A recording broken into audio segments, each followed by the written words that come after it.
안녕하세요, 입질의 추억입니다. 저는 지금 국립수산과학원 앞에 있는 갯바에 나와 있는데요. 최근에 우리 한반도 앞 연안에 수온이 많이 올라서 우리 식탁에 오르는 우리에게 아주 친숙한 물고기들이 많이 안 잡힌다고 합니다. 그래서 향후에 이 문제를 어떻게 해결할 수 있는지 국립수산과학원 연구사님들과 함께 알아보려고 합니다. 저와 함께 가시죠.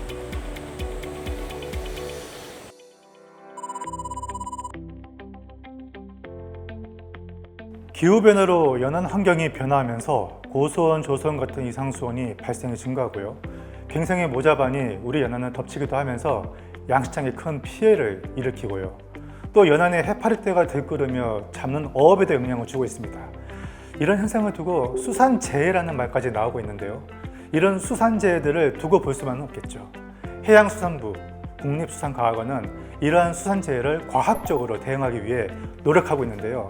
어떤 연구를 통해 수행하고 있는지 알아보겠습니다. 안녕하세요, 연구원님.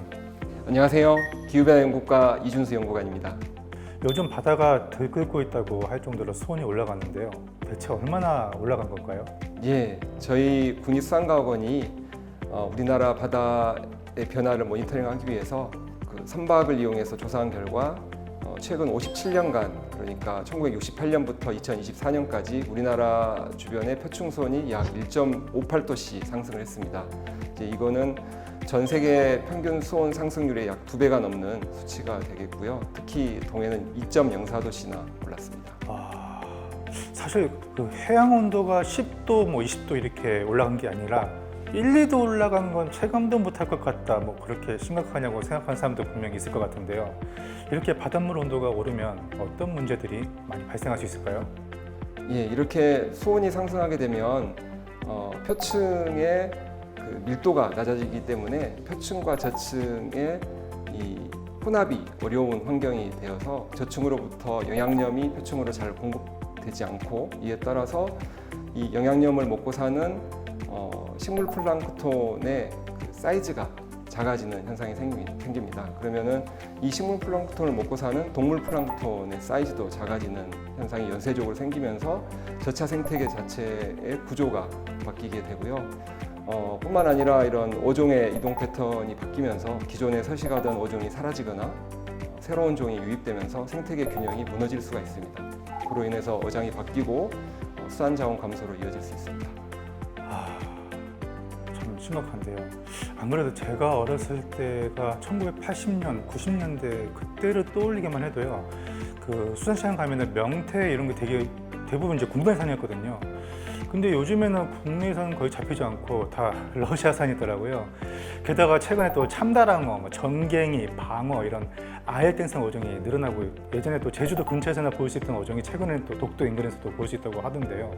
네, 그렇죠. 이 멸치라든지 고등어, 오징어도 점점 줄어드는 추세고요.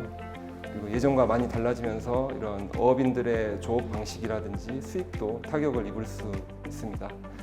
실제로 그 연근해업의 어획량이 1980년대 151만 톤에서 2020년대 91만 톤으로 감소하기도 했습니다. 거의 40% 정도 감소한 거네요. 고수온으로 인한 피해 금액도 상당하지 않나요? 제가 알기로는 최근 자연재해 중에서 가장 큰 피해를 준 게 고수온이라고 들었거든요. 예, 그렇습니다. 최근 14년간의 그 자연재해 중에서 가장 큰 피해를 야기한 재해가 고수온입니다. 그 피해액이 무려 3,472억이나 되고요. 거기다가 또 해양 온도가 올라가면 이상기후와 자연재해 위험도 가질 수가 있잖아요. 근데 고작 1, 2도 올라갔다고 생각할 수 있는데 이게 정말 심각하게 생각하고 대비해야 할 것 같습니다. 예. 그래서 저희 국립수산과학원에서 이런 수온 상승이라든지 이런 문제들에 대해 과학적으로 분석해서 대응하고, 그리고 어업인들을 비롯해서 많은 사람이 대비 가능하도록 정보를 제공하고 있습니다. 저도 수온 변화에 따라 어종이 달라지는 것을 체감하고 있어서 이런 정보들을 미리 알 수 있으면 진짜 도움이 크겠더라고요. 요즘은 정보들이 꽤나 정교하게 예보되는 것 같던데 어떻게 제공이 되고 있나요? 예, 저희 국립수산과학원은 우리나라 바다의 수온 변화를 예측하기 위해서 수치 모델이라든지 인공지능 기법을 이용을 하고 있습니다. 이런 수온 예측 정보는 매일 1시간 간격의 7일 예측 결과가 생산을 하고 특보 발령에 활용이 되고 있고요. 국립수산과학원 누리집을 통해서도 정보가 제공되고 있습니다. 그런데 바다는 지금 보시는 것처럼 정말로 넓잖아요. 측정하는 일도 쉽지 않을 것 같은데 이거 어떻게 수온 변화와 같은 정보를 수집하고 계신가요? 예, 얘기하신 것처럼 바다는 워낙 넓고 환경도 끊임없이 바뀌기 때문에 정밀하게 관측하는 게 쉽지 않습니다. 그래서 다양한 방식으로 수온 정보를 수집하고 있습니다.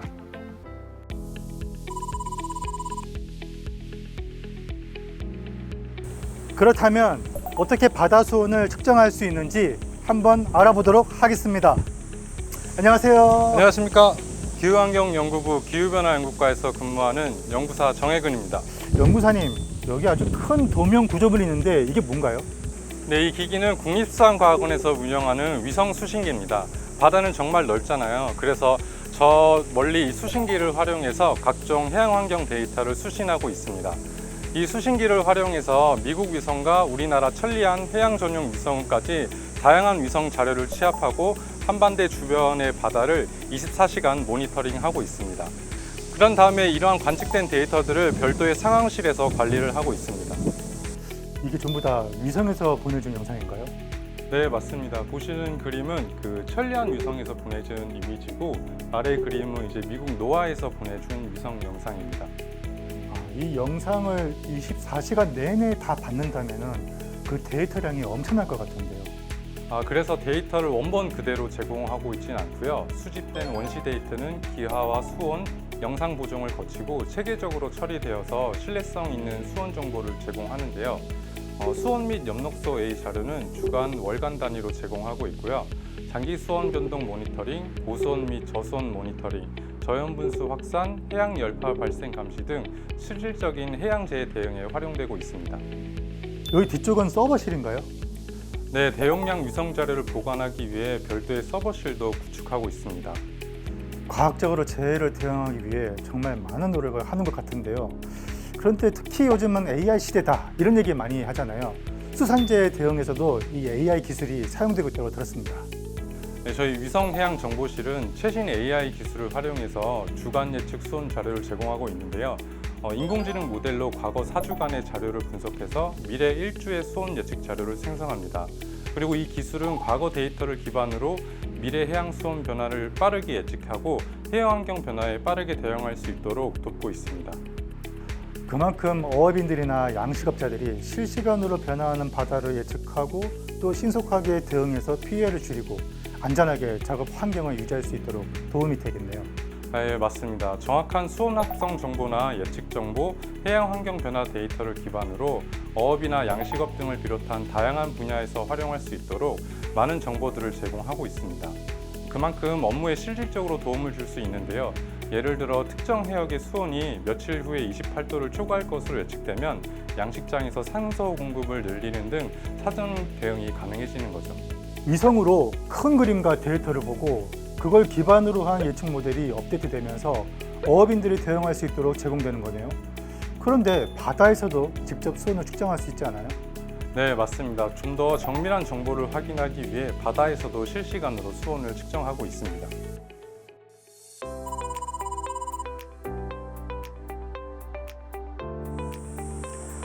바다에서는 어떻게 실시간으로 수온이 측정이 되는지 제가 직접 확인하러 왔습니다. 안녕하세요. 네, 안녕하세요. 기후환경연구부 기후변화연구과 연구사 김상일입니다. 연구사님, 제가 예전에 낚시 갔을 때 바다에 부표 같은 게 둥둥 떠 있길래 저건 뭐냐고 물어봤더니 수온을 측정하는 기계라고 한 적이 있었거든요.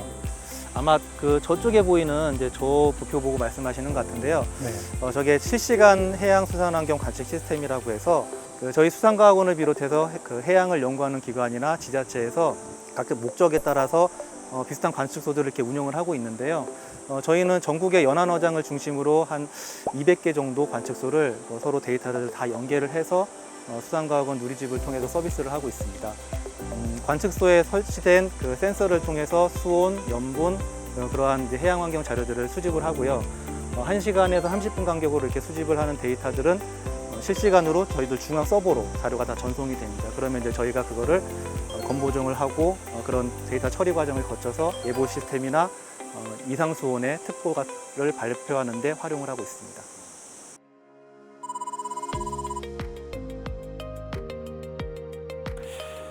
와, 이게 연구사님께서 직접 촬영하신 영상인가요? 예, 저희 연구원들하고 같이 이게 지금 조사선인데 이 조사선 타고 드론으로 촬영한 영상입니다. 와, 근데 이게 한눈에 봐도 이게 너무 양이 많은데요.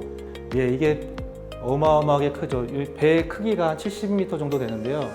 지금 보시면 이 끝에 안 보여서 그런데 한 2km까지 저희가 관측을 했습니다. 예. 이게 예전에는 그렇게 많이 없었던 기억이 있는데 최근 들어서 많이 생긴 것 중에 하나가 갱생의 모자반이라고요. 예, 예. 이게 어업인들도 이 갱생의 모자반 때문에 상당히 골머리 앓고 있다고 하고 또 아름다운 바다 경관도 망가지고 무엇보다도 이게 냄새가 심해서 견디기 힘들다고 하더라고요. 거기에 이거 그냥 두면은 해충 번식제가 돼서 매번 수거해야 하는데 이게 거의 봄부터 몇 달간 계속 밀려온다면서요. 예, 보통 한 중국 쪽에서 12월 정도부터 발견돼서 한 우리나라에는 1, 2월 정도에 그 서해안 쪽, 신안 앞바다 이런 쪽에 이제 많이 들어오는 편이고 한 3월, 5월 정도 되면 제주도까지 많이 밀려 들어오는 편입니다. 아, 이게 거의 그러면 반년 가까이 유입이 되고 있는 상황이네요. 네네. 이거를 매번 치우면 또 다시 유입되고 매번 치우려면 이제 고충이 이만저만이 아닐 것 같은데요. 이 갱생이 모자반도 과학적으로 대응이 가능할까요? 갱생이 모자반은 위성으로 추적이 가능한데요. 갱생이 모자반이 빛을 반사하는 고유의 파장을 저희가 분석을 해서 위성으로 실시간 위치를 감시를 할 수 있습니다. 그리고 해류와 풍향, 풍속 등의 그런 해양 환경 데이터를 이렇게 종합적으로 분석을 해서 그 이동 경로를 예측을 어느 정도 할 수가 있습니다. 그래서 피해 예방을 위해서 이렇게 수거 작업들을 미리 준비할 수 있도록 그렇게 하고 있습니다. 아, 다행히 빠르게 확인과 대처가 가능하네요. 앞으로 기술이 더 발전해서 정확도는 높아지고 피해는 줄어들기를 기대합니다. 수산업은 우리가 매일 밥상에서 만나는 생명하고도 연결되어 있으니까요. 그 수산업이 단순한 산업이 아니라 이건 식량 안보랑 직접적으로 관련된 문제입니다. 그래서 국립수산과학원은 앞으로도 과학적인 분석과 대응을 통해서 어업인들께서 안심하고 일할 수 있는 환경을 만들어 드리도록 최선을 다하겠습니다.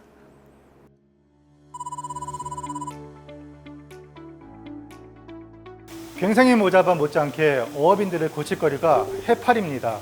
해파리 피해도 미리 대응이 가능한지 알아보기 위해 배양실을 찾았습니다. 안녕하세요. 안녕하세요. 기후환경연구부 기후변화연구과 김경현 연구사입니다. 이 해파리들이 그물을 찢으면서 어업인들이 입는 피해가 이만저만이 아니라고 하잖아요. 미리 해파리가 오는 걸 알면 피해를 막기 위해 대비가 가능할 것 같은데요. 어디로 어떻게 올지 미리 알 수 있는 방법이 없을까요? 해파리는 예측이 쉽지 않지만 피해 규모가 크기 때문에 다양한 방식으로 대응하고 있습니다. 어떻게요? 해파리도 역시나 과학적으로 대응하고 있습니다. 어떻게 대처하는지 보러 가실까요?